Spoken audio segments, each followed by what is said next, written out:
Yes, I'm sorry. Because, frankly, it's almost as if your mode of speech is meant to in some way presage you turning out to be evil or something. Mitch, we've got no time to waste finding out if someone amongst us is evil, and we'll sabotage the whole thing, leading to our deaths. Yes, quite right, Alfie. Oh, yes. Right, Alfie. Right, so what's the mission? A piece of caerphilly's become lodged in Rick's medulla inventata. That's the fictional part of the brain where musical thoughts are transported right down to the fingers. My God, they're cunning. To think they would attack the fictional part of the brain. Those Welsh, it makes me sick how they've done this. We should go to war with them right now. How come you're so certain it was the Welsh? Well, certainly not any jealous prog rockers. That's for sure. So how can we help Rick? Some kind of conventional surgical procedure? Well, to be honest, lad, you've made a bit of a mess of the skin incision. Oh, yeah. It's weird, isn't it? Because complex microsurgery on the brain is much harder than it looks. Yes, it is. Yes, and being on ice skates isn't helping either. Wait a minute, I've got an idea. No, it will never work. Never say never. I learned that at school. Well, while I was trying to write the finale to my Doctor Who rock opera, when Davros the Master and the Doctor have that singing duel on roller boots, I accidentally stumbled upon the miniaturization process. You mean we could all be miniaturized and be injected into Rick and solve the problem from within? Yes, there's only one problem. For some reason, the effects last for 21 minutes and then you suddenly grow back to full size or explode or something. Sounds like fun.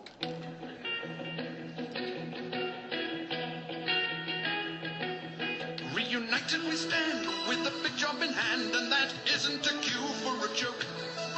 For the sake of us all, we gotta get small enough to be injected right into this bloke called Wakeman. Wakeman, let's go wake Rick Wakeman. For everybody is sake man, wake Wakeman. Right, what's the best point of entry? The wizard's sleeve. No. Got to be the belly button. That way we'll be like the special boat service. How do you mean? We'll be naval commandos. And so the miniaturization begins. Our heroes are reduced to the size of Simon Cowell's sense of shame. Oh, that was disgusting. My hair's all full of belly button fluff. Yeah, but at least it's sparkly belly button fluff. Yeah, you wouldn't think a wizard's cape would molt that much, would you? Do you think we've all been touched by a bit of magic? Perhaps I could do something with sponge balls. There's no time for that, Alfie. We must journey forth. Wow. Look up there. It's the appendix, just dangling in front of us like a big useless lump of tissue. I heard that, and Roy didn't say that, though I am alone, and many would say useless now without the other three. That would be a farce. You don't know really what it's like to have to hang around here and watch the broken meat digested by Rick Wakeman, a fallen sausage roll or an errant pork pie. You know, I just imagine what they were like when they were beautiful animals like pigs or dogs, and it makes me so very sad. In fact, I've written a song about it. Perhaps I should sing it for you now. Oh, leg of lamb, oh, piece of ham. Once you had hopes and dreams like me, though I never had a dirty bottom. No. A dirty bottom, but not reason enough to die. Yeah, appendix. Could you tell us the way to the brain, please? No, I'm not telling. Oh, just leave him alone, Mitch. I'm certain the way to the brain is this way. Oh, yes. I'm certain the way to the brain is this way. Hey, look, Mitch. It's like a magical kingdom made full of chocolates. It really isn't, Alf. It's not. No, come on. Come on. Ooh, I feel a bit sick. Oh, look, hey, look at this brilliant slide. No. Whoa! That's the wrong way, Alfie. It just leads to a terrible black hole. Alfie, that's the view indeed, and you're going the wrong way. Alfie! It's too late, Kirsty. He's been passed. Oh, Mitch, what are these weird wriggly things coming towards us? Tapeworms! Swim for it! Wait a minute! Those tapeworms are analog tapeworms. You can tell, look, by the ferric oxide patterning. Wow, they must have been in this since the 70s. Mitch! Yes? Don't analog tapeworms fear anything digital? But of course! Kirsty, crank up the Roland. Let's see how our two-dimensional friends like a bit of pure electronica.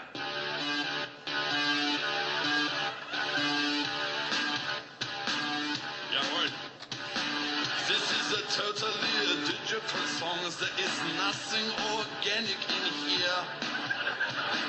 This is a totally digital song. Ones and zeros are all you can hear. Written by composing machines and played by a robot band.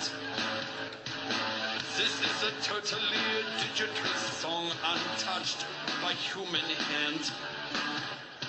Mitch, they're gaining on us again. What? It's something about your icy teutonic detachment. It's just not connecting with them. You've got to make it more human. Of course. Just a second while I flop all my hair over one side and put this massive dangly earring on.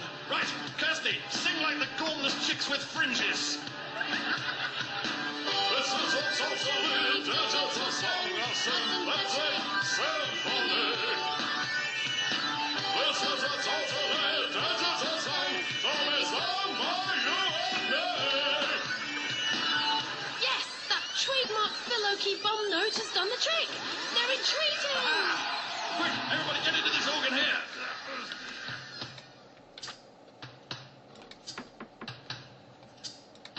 So, do we know where we are then?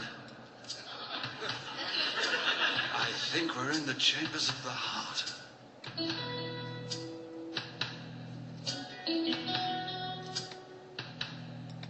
In the chambers of the heart, you can feel the beat of life. It's great here in the atria, no trouble and no strife. Such is the emotion of being in this place. I feel the tears well in my eyes and then trickle down my face. In the chambers of the heart, there's an electrical charge. Each valve and muscle working, not distended or enlarged. But now I know I ought to get a move on to the brain. And if I get stuck in an artery, don't let me die in vain. In the chambers of the heart, you can hear the whole world beating. And sometimes you feel the heat. It depends on what you've eaten. There's more magic here than any other body part. It would be swell to be red cells in the chambers of the heart. Mitch, stop, for heaven's sake. The foul treacliness of your Michael Bolton parody-style song is making Rick Wakeman's heart burn. And what's more, we've only got 8 minutes before we explode or something. Look over there, it's some huge plot device thing. Why, yes. It's the carotid artery is what it is. Fantastic. Let's jump in there and it'll zip us straight up into Rick's cerebral cortex. Now, watch your step in here, folks, because this blood moves pretty... Soon with more speed than the mosh pit of a Buzzcocks gig. Our heroes are shot forwards towards the cerebellum. Can we wrap this up soon? I've got to do a biscuit commercial in 20 minutes. Yes, the brain at last. Tash and Kirsty haven't popped out of Rick's bloodstream yet. We could do with a rhythm section to dislodge the caerphilly. Yes, I know. Why don't you go on ahead, Mitch, for some reason, and I'll wait for them here. Yes, that sounds like a good idea. What could possibly go wrong? Phew, nearly there. Which way did Mitch go? Oh, he went down there.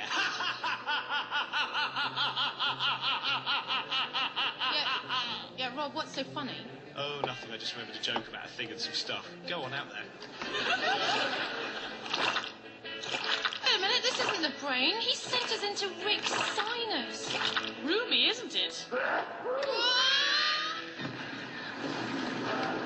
was that noise, Robin? Where are the girls? I think they caught the Chattanooga at choo-choo. They fell out the notes, you see. You know, I'm beginning to feel that you and I may not actually be on the same team, Robin. Oh, no. How did you find me out? On a comedy, you're supposed to cover up for yourself a bit and then break down, surely. Come on. There's not really time to Yeah, fair enough. So you were the worm in the apple all along? Yeah, I was the maggot in the pie. The stone in the cherry? Yeah, the toxic substance in the chili-made soft drink. That ought to do. But why, Robin, why? Mitch, I never liked you. You had so much talent. Girls loved you. Men feared you. You were an artist formerly known as